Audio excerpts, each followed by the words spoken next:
은혜와 사랑이 한량 없으신 주 여호와 우리 아버지 하나님, 오늘 이 아침에도 주 앞에 나와 찬송을 부릅니다. 어리석은 자를 지혜롭게 하시고 방황하는 자의 길을 바로 인도하셨으며, 그리고 약하고 미련한 사람들을 주 앞으로 이끄사 하나님의 자녀 되게 하시고 거룩하게 하시며 주의 사람 되게 하시고 또 주의 거룩한 역사를 위해서 쓰이는 그릇이 되게 해주시는 하나님께 이 아침에도 감사와 찬송과 영광을 주께 돌립니다. 하나님 아버지, 질그릇 같고 아침 안개와 같으며 한낮 민물망도 못한 저희들이 무엇이간데 이처럼 사랑해 주시며 오늘도 거룩한 성도의 반열에서 찬송 부르게 하십니까? 그 은혜, 그 은총 진심으로 감사하고 감사합니다. 자비하신 주여, 주께서 우리 여기까지 인도해 주셨습니다. 원컨대 남은 생도 인도하여 주시고 끝까지 주를 찬송할 수 있으며 범사에 주께 영광 돌릴 수 있으며 모든 일을 통해서 성장할 수 있으며 항상 주의 말씀에 충실한 거룩한 주의 사람들이 되게 하여 주시옵소서.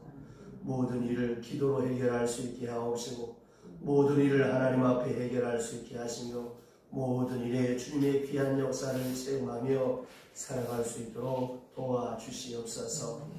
이 아침에도 주님 강하게 역사하사 주의 뜻이 땅에 이루어지기 위하여 오늘 내가 무엇을 해야 할 것인지 바로 가르쳐 주시고 또 주신 말씀 따라 내 작은 삶의 자리에서 우리 모두가 그리스도의 향기가 되고 예수의 편지가 되어서 이렇게 어지럽고 혼란한 세태 가운데 우리를 바라보며 희망과 소망을 그리고 위로와 기쁨과 평안을 찾음과 동시에 우리로 인하여 주 앞에 나와 구원받는 사람의 수가 더하여지는 구원의 통로, 축복의 통로가 되게 하여 주시옵소서.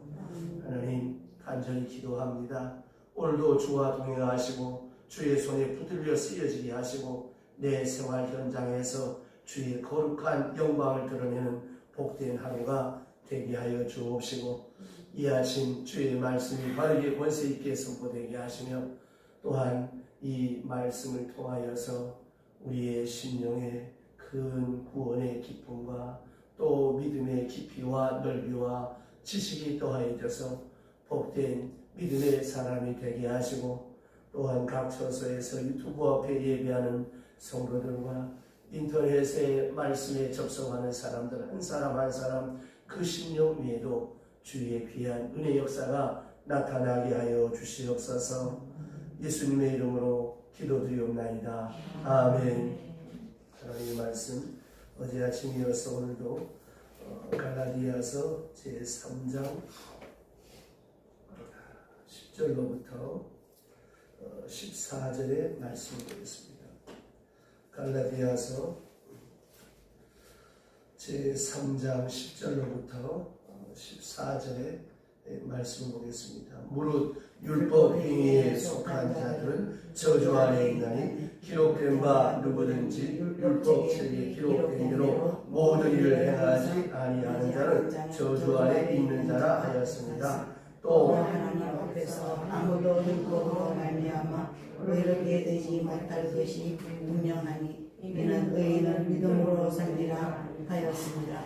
율법은 믿음에서 난 것이 아니니 율법의 행위를 행하는 자는 그 가운데서 살리라 하였느니라. 그리스도께서 우리를 위하여 저주를 받은 바 되사 율법의 저주에서 우리를 속량하셨으니 기록된 바 아무의 믿는 자마다 저주 아래 있는 자라 하였습니다. 이는 그리스도 예수 안에서 아브라함의 복음이 지키게 하고 또 우리로 하여금 믿음으로 말미암아 성령의 약속을 받게 하려 합니다. 아멘. 어제 아침에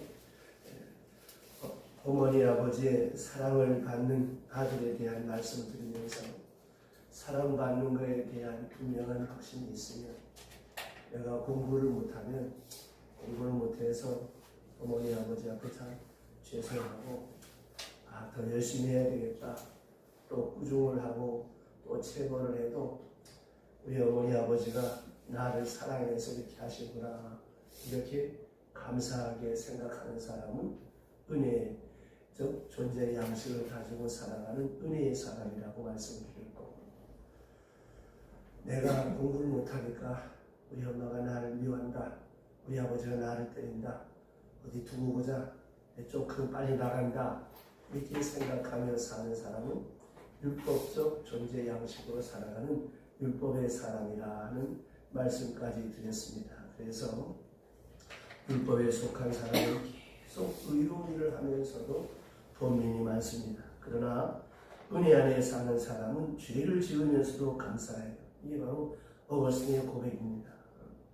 언제나 은혜를 생각하니까, 내가 하나님의 은총을 받고 있다는 라 사실을 믿으니까 항상 하나님 앞에 감사하는 것이죠. 그러나 율법적으로 사는 사람은 아무리 의를 행해도 하나님만 행하지 못하고 죄를 지어도 아이고 또 내가 잘못했구나, 항상 저주와 형벌의식 속에 살아가게 되어지는 것입니다. 또 하나 생각해야 될 것은 실제적으로 의인은 없나니 하나도 없다고 했습니다. 해 아래 의인은 없나니 아무도 없습니다. 그러니까 어떤 의미에서 율법적으로 산다고 하는 것은 불가능한 것을 가능하게 하겠다고 하는 것이죠. 이 바로 은혜가 없는 것입니다. 죄인은 없나니 하나도 없다. 이 율법적인 차원에서 의인은 없나니 하나도 없습니다. 율법적 차원에서 의인이 없습니다. 또 한 가지는 이 율법주의의 결정적인 허물이 하나가 있는데, 그것이 무엇인가 하면, 이게 율법적으로 살려고 하니까 어떻게 되겠습니까? 안 되는 걸 되게 하려니까 외식주의와 형식주의에 빠집니다. 의를 말할 때 형식적 의를 말하는 거예요. 예를 들면 내가 주일날 교회에 갔다 왔다, 그러므로 나는 할 거 다 했다, 의를 하겠다라고 하겠죠. 그러나 교회 가서 졸다 왔는데 이게 무슨 의미가 있겠습니까? 이 주일 지킨 겁니까? 안 지킨 겁니까? 그렇잖아요. 그렇기 때문에 우리의 이 형식, 이런 외식, 이런 것에 빠지게 되었거든요. 그래서 바리새의 교인들이 책망을 받았던 이유가 바로 거기에 있습니다. 외식주의자가 되었기 때문이라고 하는 것입니다. 중요한 것은 갔느냐 안 갔느냐가 중요한 것이 아니고, 드렸느냐 안 드렸느냐가 중요한 게 아니에요. 거기에 얼마나 진정성이 있는가, 거기에 얼마나 내 마음이 담겨 있었느냐, 이게 참 중요한 것입니다. 전에도 한번 말씀드린 것 같은데, 우리나라 한국 장교 하나가 미국 웨스트포인트에 유학을 갔습니다. 이 사람은 예수 안 믿는 사람인데 주일날 친구들이 다 교회를 가고 나니까 혼자 하기가 너무 무례해서 한 번은 친구를 따라서 이렇게 교회를 갔는데, 미국 교회는 우리처럼 이렇게 헌금 바구니가 아니고 접시를 돌리거든요. 근데 헌금을 해야 되겠는데 아무리 주머니를 봐도 1불짜리가 1달러짜리가 없는 거예요. 안 하자니 그렇고 하기는 아깝고 망설이다가 자기 차례가 됐는데 어쩔 수 없이 오불을 했어요. 오불을 하고 옆에 이제 미국 사람이 얼마 헌금하나 봤더니 그 미국 사람은 또 오불을 하더라는 거예요. 아, 이 예배 시간에 헌금 오불을 하는 게 이게 기본이구나. 내가 참 아깝지만 맞춰서 잘했다 생각했는데, 이 미국 친구가 5불 헌금을 하고 4불을 거슬러 가는 거예요. 그러니까 아이고 그걸 몰랐구나. 자, 이 사람이 헌금을 한 겁니까 안 한 겁니까? 이게 바로 외식주의자예요. 헌금하긴 했지요. 분명히 5불을 했는데 거기에 마음이 없었어요. 형식에 치우쳤다라고 하는 것입니다. 그와 같이 우리가 마음이 있어야 되고 정성이 따라가야 하는데, 이것이 문제가 되어져서 항상 형식적인 외식주의자가 되어버리고 많은 사람이 이 성도들 가운데 많이 있습니다. 모든 것, 의를 행했다, 선을 행했다, 헌금을 했다, 주의를 지켰다, 11조를 했다 하는 이런 형식주의에 빠지고 마는 거예요. 그래서 참 보면 이 신앙생활에도 불쌍하게 신앙생활을 하는 사람들이 참 많습니다. 11조 하기씩 안 하면 되는데 참 안 하자니 이게 괴롭고 하자니 아까 그래가지고 아주 웃기지도 않게 그냥 몇만 원 이렇게 하는 사람도 있어요. 그거는 하나님을 욕되게 하는 거예요. 예수 믿는 사람은 모든 일이 어떻게 되겠습니까? 하나님, 내가 이걸 지금 감당할 수가 없습니다. 하나님, 저도 이렇게 감당할 수 있는 믿음을 주세요. 또 여러분들이 어떤 선한 일을 행할 그런 기회가 있을 때 아이고 또 돈 내라네. 이거는 마귀가 주는 생각이에요. 하나님, 이런 기회가 내 평생에 얼마나 되겠습니까? 하나님, 나도 어떤 분처럼 저렇게 기쁜 마음으로 할 수 있는 성도가 되게 해주세요. 이렇게 이게 정상인데, 자, 하자니 그렇고 안 하자니 그렇고 그냥 형식적으로 그냥 이렇게 치우쳐버리고 마는 것입니다. 이게 문제인 거예요. 그래서 예수님 말씀에 너희가 박하와 향유와 채소 이런 너저분한 이런 것들로 11조를 내고 진짜 좋은 건 안 냈다고 이게 책망하시잖아요. 숫자만 맞추는 형식만 맞추는 거예요. 그러나 그건 11조가 아니죠. 11조는 무엇입니까?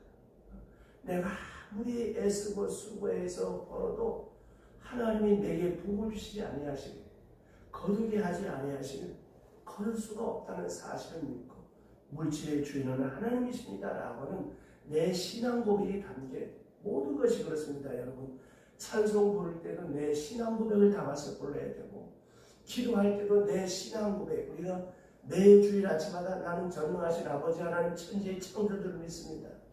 이거 괜히 고백하는 거 아니에요. 이게 바로 하나님 앞에 내 신앙을 고백하는 거예요.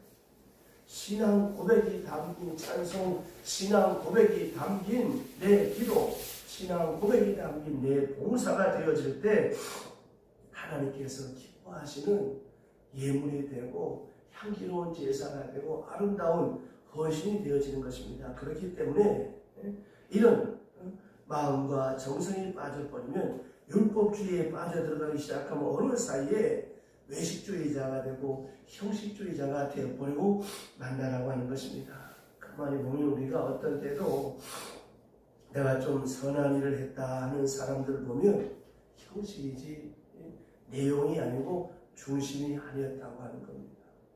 이게 문제인 거예요. 그래서 자꾸만 자기 자랑을 하고 싶어하는 거예요. 여러분 누구 앞에 하는 것입니까? 목사님 눈도장 찍어서 무슨 의미가 있겠습니까? 우리의 믿음의 연륜이 깊어갈수록 고난되어의 신앙이 돼. 하나님 면전에서 산다. 보이지 않는 하나님, 그 하나님께서 나를 서슬퍼런 눈으로 살펴보고 계시다고 이 신임재의식 가지고 살아갈 때 내가 남의 말 함부로 할 수 없잖아요. 내 행동을 내가 함부로 할 수 없잖아요. 하나님이 보시는데 이게 깊어져야 되는데 교회는 오래 다니는데 이 믿음이 없어요. 그러니까 허튼 짓을 하고 교회를 어지럽게 하는 것입니다. 옛날에 낮에 한 말 누가 듣는다고 그랬어요? 새가 듣고 밤에 한 말 쥐가 듣는다고 그랬어요. 우리 조상들은 예수 안 믿어서 너무 지혜로웠어요. 여러분 예수 안 믿는 사람들도 이런 생각, 이런 의식을 가지고 살아가는데 성경은 위에 뭘 말씀합니까? 예레미야 17장 15절 하나님은 사람의 심장과 폐부를 살피시고 시편 139편 하나님은 나의 안고 일어섬을 아시면 내 입의 모든 말을 익히 아신 바 되신다 그랬어요. 이 어미하신 하나님 앞에 사는데 우리가 어떻게 형식적으로 외식적으로 살아갈 수가 있겠습니까?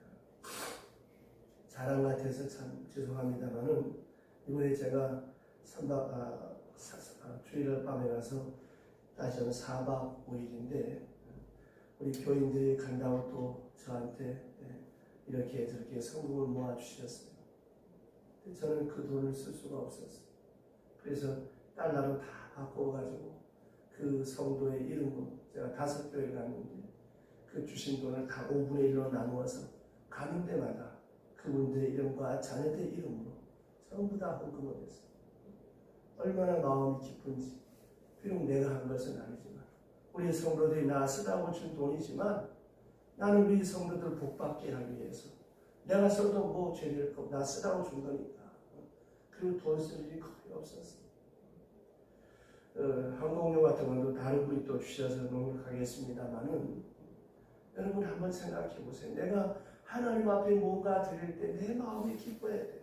내가 교회 와서 청소 봉사할 때 나 같은 죄인이 하나님의 집에서 봉사할 수 있다. 어느 모두에 쓰임 받을 수 있다. 이게 얼마나 감사합니까? 그런데 이게 하기 싫어가지고 그냥 요식행위적으로 건성을 한다면 이게 바로 외식주의자가 되고 율법의 사람이 되는 것입니다. 그 다음에 이 율법주의자가 빠지게 되는 것이 아까 말씀드렸던 것처럼 자기 자랑에 빠지게 되는 거예요. 자기 의를 내놓게 되고 꼭 나라고 하는. 그래서 무슨 일을 할 때마다 자기 이름이 안 나오면 헌금을 안 해요. 자기를 내세우지 않으면 그 일에 함께하지 않는 것입니다. 그래서 오늘도 보면 하나님의 일을 하기도 하고 하나님의 사람으로 서 있는 것 같은데 문제가 되는 것이 무엇인가 하면 나를 나타낸다. 여러분 세상과 나는 가는 곳이 없고 후속한 주님만 부여해야 돼요. 절대로 여러분 자랑하지 마세요. 이 땅에서 박수 받고 칭찬받으면 하늘에 가서 받을 영광과 상급이 없어요. 늘 제가 강조합니다. 우리 다 천국 갈 거 아니에요. 천국 가면 장목을 감겨 성경을 침략이 없어.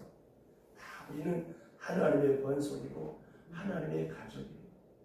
그 하나님 앞에 갔을 때를 생각해 보세요. 하나님 앞에 갔을 때 받을 상급과 면류관이 많아야 돼요. 땅에 쌓여진 재물보다 하늘에 쌓여진 재물이 많아요. 아무리 이렇게 외쳐도 안 듣죠.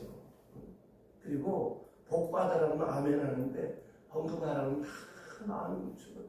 그만큼 우리의 믿음이 부실하고 그만큼 이 문제가 예민한. 그래서 율법주의와 형식주의와 그리고 자기 자랑에 빠집니다. 봉사하는 데 꼭 자기 자랑을 하고 자기를 내세우고 자기 자존심이나 명예가 빠지면 절대로 안 해요. 기분 나쁘면 천당으로 안 간다니까요. 얼마나 무섭습니까? 이런 외식주의, 율법주의에 빠지게 되고 자기 도취에 빠지게 되는데 이게 바로 하나님의 의에 대한 도전이 된다는 걸 알아야 합니다. 그래서 오늘 또 한 가지는 더 중요한 게 뭐냐면 이렇게 율법주의에 빠지게 되면 두 가지 현상으로 빠집니다. 하나가 형식주의로 의를 이루었다고 해서 교만해지는 거예요. 또 자기가 생각하는 만큼 의를 행하지 못하면 어떻게 되겠습니까? 자기 자괴감과 절망에 빠져버립니다. 그래서 전체냐 전부냐 이렇게 된단 말이에요. 그래서 대개 보면 이 교만하든지 절망하든지 이 두류입니다. 그런 거 많이 보잖아요. 나는 새벽기도 한 번 안 빠지고 주일 한 번 안 빠졌다. 이게 영적으로 교만해져. 또 못한 사람 어떻습니까? 아이고 나는 구제불능해. 아무리 결심해도 안 돼. 아무리 선하게 살려고 해도 안 돼. 이래서 절망하게 되는 것입니다. 이것이 바로 율법주의의 결말입니다. 그래서 마지막에는 저주 아래 있다 그랬어요. 저주 아래 있다. 참 무서운 말씀입니다. 그러니까 이제 한번 이 말씀 대단히 중요한 말씀이니까 예수님께서 친히 하신 예를 하나 들어보면 예수님 앞에 한 율법사가 찾아왔잖아요. 젊은 율법사가 찾아와서 영생을 어떻게 영생을 얻겠습니까? 무엇을 행해야 영생을 얻겠습니까? 하고 예수님께 율법적으로 물어봅니다. 그때 예수께서 말씀하시기를 내 계명을 잘 지켰느냐? 이 사람이 하는 말. 예, 잘 지켰습니다. 그렇게 말합니다. 그런 생각해 보세요. 그렇게 잘 지켰으면 그 마음에 기쁨이 있고 평안이 있고 영생이 있어야죠. 그런데 다 지켰다고 말을 했는데 지금 영생이 없어요. 그래서 고민입니다. 이게 뭘 말하는 것입니까? 형식적으로 했다고 하는 것이죠. 파스칼에 져서 팡세에 보면 사람은 도덕적 질서와 윤리적 질서가 바로 되지 않으면 기쁨과 평안과 확신이 없다고 그랬습니다. 정말 그렇습니다. 여러분이 불의한 일을 해놓고 여러분이 아무리 합리적으로 옳다고 인정해 보세요. 내 양심이 나를 증가하는 거예요. 너는 가짜다. 너는 위선자다. 기쁨이 없어. 불의한 방법으로 돈을 벌었어요. 다 그것 때문에 괴로워. 내가 여러 사람들 짓밟고 올랐었습니다. 사람의 존경이 안 따르고 내가 괴로운 거예요. 내가 누구를 짓밟았듯이 또 어떤 놈이 나를 모함해서 나를 끌어내리지 않나. 나를 불안한 거예요. 그러니까 여러분 보세요. 우리 속에 하나님의 영상이 있기 때문에 우리가 정도를 걸어가지 않으면 거긴 기쁨과 평안과 확신이 없어요. 주님 앞에 나왔던 이 사람 영생을 얻겠다. 율법을 다 지켰는데 왜 기쁨이 없고 영생이 없겠습니까? 여러분 어떤 일 할 때 한번 생각해 보세요. 여러분이 정말 아까 우리 박 권사님도 레비트 만나서 참 너무 감사한데 때마다 이렇게 반찬도 해주시고 너무 맛있어요. 그래서 부끄럽고 그게 아니라 얼마나 그게 정성이 담겨 있는지 먹어보면 알잖아요. 사람은요 형식적으로 했나 건성으로 했나 인사 한마디 해도 그렇습니다. 저 앞에 학교 다닐 때 꼴보기 싫은 학생 주입이 오면 인사를 하는데 건성으로 하는데 안녕하세요. 그러나 제 3자가 볼 때는 몰라요. 그냥 받는 사람이나 하는 사람은 합니다. 그러나 내가 정말 존경하고 사랑하는 선생님이 앞에 오셔 선생님 안녕하세요. 이거는 제 3자가 볼 땐 똑같아요. 그러나 하는 사람과 받는 사람의 마음에 기쁨이 있는 것입니다. 이렇게 진정성을 담아서 할 때 기쁨이 있는데 이 사람에는 고민이 있었어요. 왜 고민이 있었을까? 형식이 치우쳤다는 것이죠. 그래서 예수님께서 정복을 치르는 말씀을 하십니다. 내게 있는 것을 다 팔아 가난한 자에게 주라. 그리고 나를 쫓으라. 이 말씀을 할 때 예스, 아멘 했으면 얼마나 좋았겠습니까? 그런데 근심하며 돌아갔다. 이게 뭐예요? 이 사람 율법 다 지켰습니다 라고 말을 했는데 과연 다 지켰나요? 아니죠. 지키는 척했죠. 진정성이 없으면 마음의 기쁨과 확신이 없습니다. 이게 바로 형식주의요 외식주의에 빠지는 것입니다. 그래서 사람들이 볼 때 다른 사람들보다 낫고 그러나 아직 자기 눈앞에 이 거지가 있고 자기 눈앞에 굶어 죽는 사람이 있어요. 그걸 보면서 자기는 지금 살고 있습니다. 그러면 이 사람은 아직도 사랑의 율법을 다 지킨 사람이 아니죠. 그래도 불구하고 다 지켰다고 말하는 것은 무엇 때문이겠습니까? 이 형식주의, 외식주의에 거기에 젖어서 자기가 지금 얼마나 형식주의자가 되었고 바리새주의자가 되었다라고 하는 것을 모르기 때문에 회개가 없었고 회개가 없었기 때문에 마음의 평안이 없었고 영생에 대한 두려움이 있었습니다. 이게 바로 율법의 결과라고 하는 것입니다. 그렇다면 믿음으로 구원 얻는다는 것이 무엇이냐? 자, 내일 아침에 또 보겠습니다. 기도합시다. 하나님 아버지, 우리가 갈라디아서를 공부합니다. 한 절 한 절 한 말씀 한 말씀 공부할 때마다 다시 한번 기독교 교리에 대한 믿음에 대한 바른 자세가 정립되게 하여 주셔서 이제는 율법이나 저주가 무서워서 신앙생활하는 사람이 아니라 내가 하나님 앞에 얼마나 큰 은혜를 받고 살아가는 은혜의 사람, 은총의 사람인가를 생각하며 항상 기뻐하고 범사에 감사하고 늘 찬송하는 복된 하나님의 사람, 믿음의 사람, 말씀의 사람이 되게 하여 주시옵소서. 이 아침에도 하나님 마음을 담고 정성을 담고 소원을 담아 무명으로 감사, 무명으로 감사, 무명으로 감사임을 봉헌합니다. 사랑하는 성도들이 이 성전에 나와 하나님 앞에 바치는 손길 한 사람 한 사람 기억하시고 이문에 담겨지는 마음의 소원을 지각 이름처럼 만족해 하옵시며 주여 우리가 물질과 함께 삽니다. 물질에 노예되지 않게 하시고 보이지 않는 손길로 채워주셔서 일평생 그 손에 물질이 마르지 않도록 다함이 없는 복을 주시옵소서. 오늘 이 하루도 주의 인도하신 가운데 아름다운 일을 경영하며 복된 소식을 전하는 복된 날 되게 하여 주시길 원하옵고 예수님의 이름으로 축복하며 기도드리옵나이다. 아멘.